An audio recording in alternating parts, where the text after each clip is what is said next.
Senator Pacquiao had the floor just a while ago. We'll just continue, Senator Pacquiao, then we'll call Senator De Lima, and then Senator Trillanes hasn't had his turn yet. Senator Trillanes, you're next.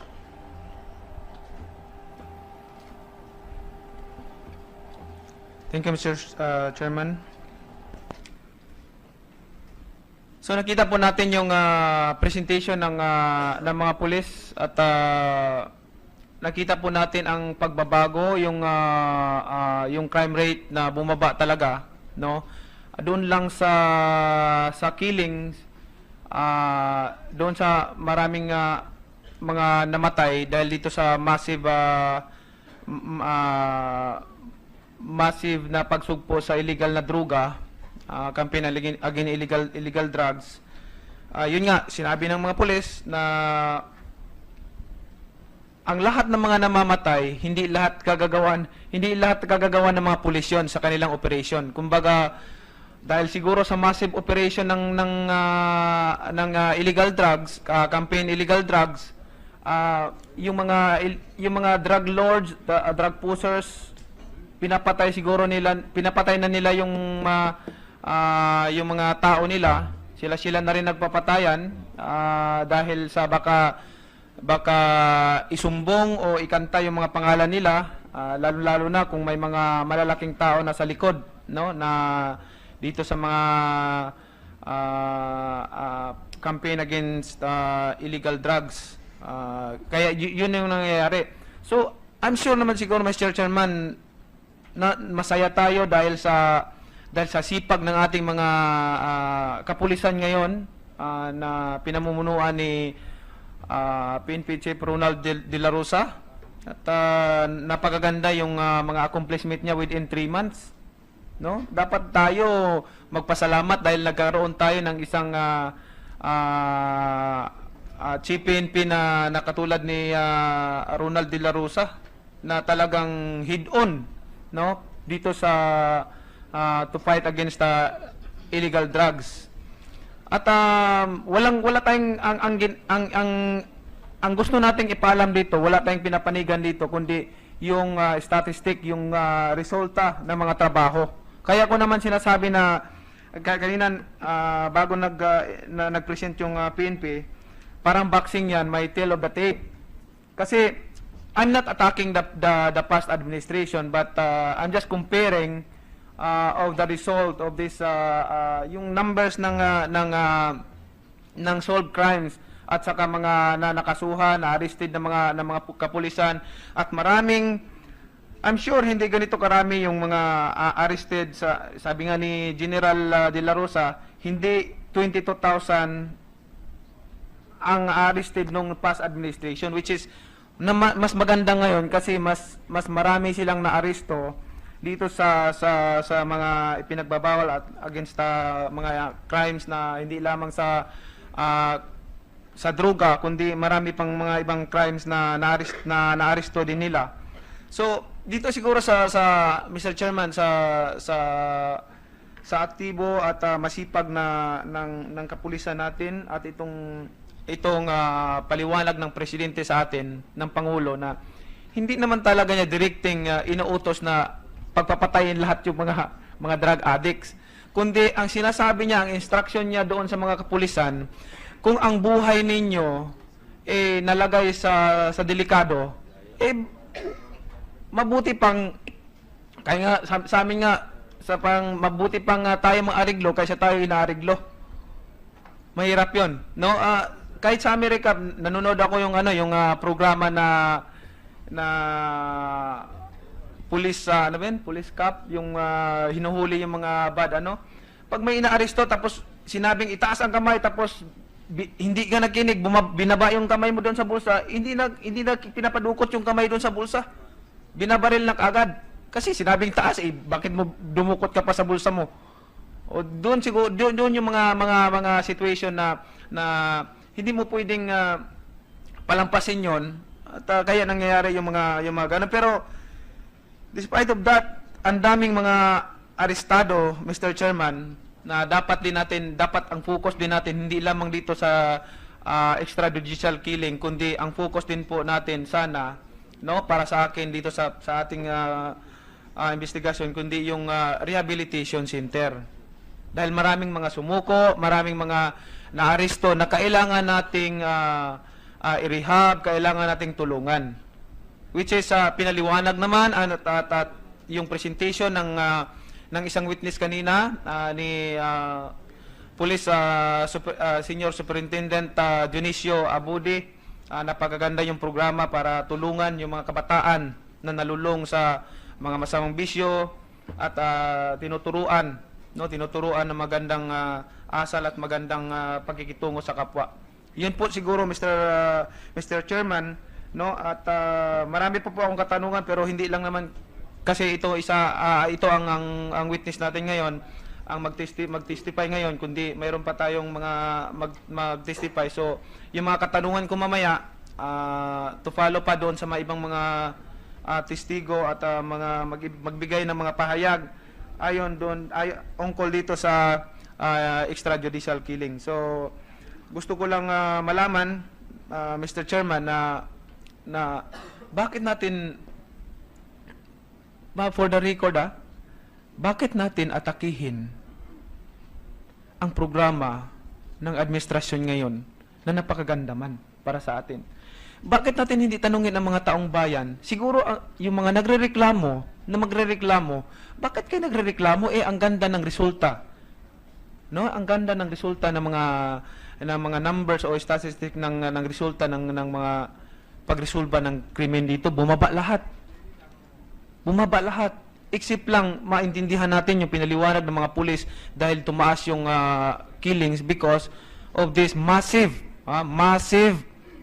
campaign against illegal drugs, which is hindi lahat yan kagagawa ng mga pulis yung mga operation nila, kundi kagagawa niya ng yung mga drug lords, drug pushers, dahil dito sa massive nga na campaign ng illegal drugs, ayaw nilang malaman yon, ayaw nilang isumbong at ikanta ang pangapangalan nila at pinapatay nila yung mga tauhan nila at sila rin nagpapatayan. Yun lang, Mr. Chairman. Salamat.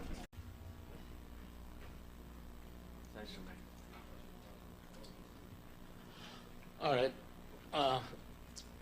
If the Senator De Lima is done, we shall now have Senator Pacquiao. Thank you. Thank you, Mr. Chairman.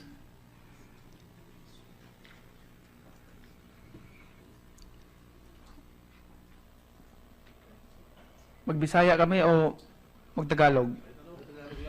Tagalog. Okay, Tagalog na lang para hindi na humaba pa. English din. Okay, Tagalog na lang. Gusto ko pong itanong ulit for the record, Mr. Chairman. Sino pong nagdala sa inyo rito? Sino pong nag-imbita po sa inyo? May invitation po ang Senate Committee po. Yes, that's based on the Senator De Lima's request and the statement made by Mato Bato. So, kayo pong dalawa, alam niyo po ba bakit kayo nandito ngayon? Yes, Your Honor.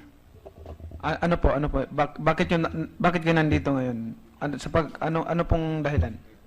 Ini-expect po namin yung pagre-refute namin doon sa mga aligasyon na tinitestify po ni Mr. Matubato, Your Honor. Narito kayo ngayon kasi sinali kayo at idinawit kayo ni Matubato sa kanyang testimony na kayo ay part of DDS. Tama po ba? Yes, Your Honor. Gusto ko po lang kasi i-klaro for the record, Mr. Chairman, na nandito kayo dahil kayo nanawit at isinama doon sa sinabi ni Mr. Matubato, ni Edgar Matubato, na sabi niya may DDS daw. At ito ang gusto nating malaman kung talaga bang may DDS. Pupunta tayo dyan sa katanungan na yan. Una kong pangalawa, nandito ngayon kasi idinawit din kayo doon sa tatlong pinatay na kayo ang kasamang pumatay. Tama po ba? Yes, Your Honor. Okay. Actually, ang sabi ni Matabato, nung nabasa ko yung affidavit ni Matabato, ang sabi niya, nandun sa ano niya, SPO3 June Ayaw. PO3 ka lang pala? PO3 pa po. PO3. Na-promote kaya yata ng SPO3 ni Mr. Matabato. Doon naman sa kay SPO, ano ka ba? SPO2? SPO1, Your Honor. SPO1. Kasi doon sa statement ni Matabato, SPO2, Humawan. Yes, Your Honor. So, ang pinagtataka ko lang dito, una, sabi niya, palagi kayo nagkakasama, close kayo. So, I'm sure, malalaman din yung mga ranggo ninyo, malalaman din yung mga posisyon ninyo, kung close kayo ni Matabato. Close ba talaga kayo ni Matabato? Hindi, Your Honor. Okay. Gusto kong balikan lang po yung sinabi nyo kanina para maliwanag lang yung kay John Pala. Dito sa statement mo, paano mo pala nalaman na 3 bisis na pinagtatangkahan yung buhay niya? Your Honor, well-known kasi si Mr. Pala sa Davao City. So, first attempt po, puputok talaga yung balita. Second attempt, much more doon sa pangatlo po. Tapos may mga attempt sa kanya na tinulungan mo pa? Yung, di ko lang matandaan po kung yung first ba o second. Basta doon yan na nangyari sa may circumferential road, Bahada, Davao City, Your Honor. So maliwanag na yung accusation ni Matabato na kayo ang pumatay kay John Pala ay hindi totoo dahil kayo ay tumulong pa doon sa mga may isang bisis na ng insidente na nag-attempt sa kanya na papatayin siya. Tama po ba? Tama po, Your Honor. Okay. Pangalawa po, sa palagay ninyo, alam ko naman na alam nyo ito eh. Itong DDS, may alam ba kayo sa DDS? Totoo ba itong DDS sa Davao? Your Honor, pabalik-balik mo po yung question na yan. Pabalik-balik din po kami na magsalita na walang DDS sa Davao City. For the record, Mr. Chairman, gusto ko lang i-clarify kasi kaya nandito yung investigasyon because of this issue DDS for extrajudicial killing. In fact, sa totoo lang, Mr. Chairman, ayaw kong tawagin na pangit sa imahe natin na tawagin natin extrajudicial killing na pag tinawag mo kasing extrajudicial killing, yung mga nangyayaring patayan, parang ang gobyerno natin nag-uutos na, ang definition kasi, pinaliwanag na ni Senador Lacson yung definition ng extrajudicial killing, ay may authority ng government para patayin yung yan ang extrajudicial killing. So, pangit masyado pakinggan, no? Ang pangalan natin, ang imahe natin dito, nasisira yung image natin. Hindi lang tayo kumbaga, hindi lang isa-isa sa atin dito, kundi tayong mga Pilipino. No, pati mga mamayang mga Pilipino nadadamay. So gusto ko lang iklaro ito, na itong aligasyon ni Mr. Edgar Matabato about sa existence of DDS. Kaya ko naitanong ito. Ngayon, Mr. Chairman, noong nag-imbestiga ang CHR for the record about existence of DDS, alam na po natin, may records yan. Open to the public yan, yung records na yan, records ng pag-imbestiga ng DDS sa Davao, ng CHR, at sinabi na walang DDS sa Davao. At ito ngayon, kasi tumatagal ang oras natin dito sa Senado sa investigasyon sa DDS na yan. Gusto kong matapos na itong issue na ito dahil parang natitigil yung bansa natin doon sa mga problema na dapat pa nating harapin. No, dapat pa nating harapin. Itong mga witness na to, gusto kong may sinumpaan naman kayo na magsasabi kayo ng katotohanan dito at walang kasinungalingan. Tama po ba? Yes, Your Honor.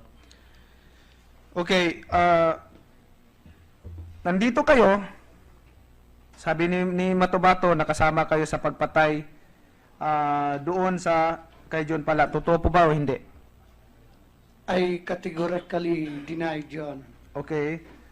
Pangalawa, sinabi ni Matubato na may kasama din kayo doon sa pagdukot at pagpatay sa isang DI.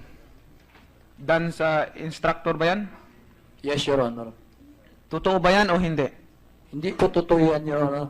For the record, Mr. Chairman, na para marinig natin yung both side, Matubato, and itong mga tao na dinamay niya at isinalin niya para mapaniwala ang buong sambayan ng Pilipino na totoo ang kanyang testimony sa itong papaniwala niya sa taong bayan na may DDS, which is kahit yung CHR nag-imbestiga, wala naman talagang DDS. Wala naman talagang DDS. So kinaklaro ko lang, Mr. Chairman, yung para matapos na ito, hindi na pa madami pang investigasyon para matapos na kaagad. Gusto ko nga dapat bukas matapos na itong para maka-move on na tayo. Ibang bagay naman ang pag-uusapan natin, ibang bagay naman ang issue ang pag-uusapan natin, yung problema ng bansa natin, hindi lang dito nakatutok. At gusto kong malaman, ilang taon na ba kayong magkakilala ni Matubato? Kayong dalawa, kahit sino sa inyong dalawa magsumagot. Hindi ko matandaan, Your Honor, kung ilang taon. Basta nakikita ko lang paminsan-minsan pumupunta ng opisina ng Hinos. Pero kung taon ang pag-uusapan, hindi ako specific sa taon, Your Honor. 1 year, May idea ka ba? 1 year, Excuse me. 3 years, 5 years? 2 years. You are a seasoned policeman. Please answer the question. Isipin ko muna, Your Honor, ha? Sige, habang iniisip mo, Juan, pupunta ako kay Ayaw. Matagal ko na pong kilala si Matubato, Your Honor. In fact, 10 years? More than that, Your Honor. 2002. Before the creation of Venus Crime, Your Honor. Kilala ko siya. Ba't kilala mo si Matubato? Is he, with the permission of Senator, ba't kilala mo siya? Is he a known thug? Kung ba siya, siga ba siya? Parang kakapirasong tao. Sabi nga ng isa, 4'9" o 5'1". Hindi ko maintindihan. Ha? Si Edgar Matubato, kagaya po ng testimony ni SPO Trilas Cañas, Your Honor. Meron po din akong sister na retired police officer. Kasama noong Eddie Matubato. Eddie, Eduardo Matubato, yung opisyal yan? po Ah. na pinsan ata niya ni Edgar Matubato. Doon ko po una nakilala yan si Edgar Matubato kasi kasama-kasama ni Sir Eddie Matubato yan siya. Okay. At nung nagkakilala na po kami doon sa heinous crime, ako po ang nagbinyag sa kanya na commander robot nga po. Kasi yung ayos niya para sa commander robot. Mr. Humawan? Siguro mga 3 years, Your Honor, kay yung yung dyan ako sa heinous crime, 2001, from 2001 to 2009. So bihira man siya. Hindi man palagi na makikita ko pumapasok ng So you don't really opisina. know him? Nakilala ko din, Your Honor, kay paminsan-minsan pumapasok man sa opisina. Pero yung na-assign ako dyan sa heinous crime from 2001 to 2009. So Bihira man, Your Honor. Gusto ko lang maintindihan sa inyong dalawa at lahat ng nagsasabi rito. Si Matubato, obviously kilala kayo lahat at kilala nyo siya. Para lang malaman ko kung ano talaga siya, ano talaga ang pasok ng taong yan. Siya ba ay snitch? Siya ba ay tiga-tip? Siya ba ay mahilig sumama sa mga pulis? Mag-raid? Maraming ganun. Mayroon ko, maraming ganyan. Mga tawag namin dyan, parang amuyong, hausyaw. In short, anong pagkakaalam nyo kay Matubato? Yes, Si Matubato po, para sa akin, parang brusko talaga siya. Brusko? Brusko to, talaga po. Doon po sa city namin, habang papunta yan sa heinous crime po, bit-bit niya yung importin niya, tsaka may mga pouches po siya. Ang laman po, granada. Kaya ayaw kong lalapit sa kanya kasi granada eh. kumbaga lethal weapon siya si Joe Pesci. Parang ganun siguro yun. Napanood mo ba yan? Bakit? Kayo, PNP kayo, Pinapayagan, ito oo. pinapayagan. Kasi po, yung pong claim niya na member daw po siya ng Kapguman ata yun. Pero sumasama-sama siya sa inyo. Ay, hindi po. Hindi Hindi. niya sabihin, umalis ka na, katulad ng lethal weapon. Umalis ka na, sabi nila kay Joe Pesci, pero nandun pa rin. Mahilig mayroon ko maraming ganyan eh, mga, ang tawag, hausyaw. Bakit napapayagan ninyo na may dala siyang granada at saka high power gun na naglalakad lang dyan sa labas? Sa pagkakaalam ko nga kasi po, membro siya ng yung auxiliary. Yung Kahit na, may pakinabang ba kayo sa kanya? Yung isa sa inyo may pakinabang kasama sa real estate. Ang sa amin po, yung pag nasa opisina po siya, inuutos-utosan lang po namin. Minsan po, palutuin namin. Ang tawag doon, tig. Tig. Tik, Tig, Tigloto. gawa nito, tig gawa nun. Tiga plancha, tiga takbo doon, tiga takbo ron. Minsan Diba? tagalinis po. Meron ba ng yan? opisina. Meron ba tig na naka-M14? Saka merong Granada. granada. Ba't pinapayagan nyo? Nobody cared. Tigas. So ganun lang siya. Talagang kumbaga ko nandun siya, naka-antabay. Opo. Okay. Senator? Yun lang po yung ano, gusto ko lang mag-clarify for the record, Mr. Chairman, na lahat yung mga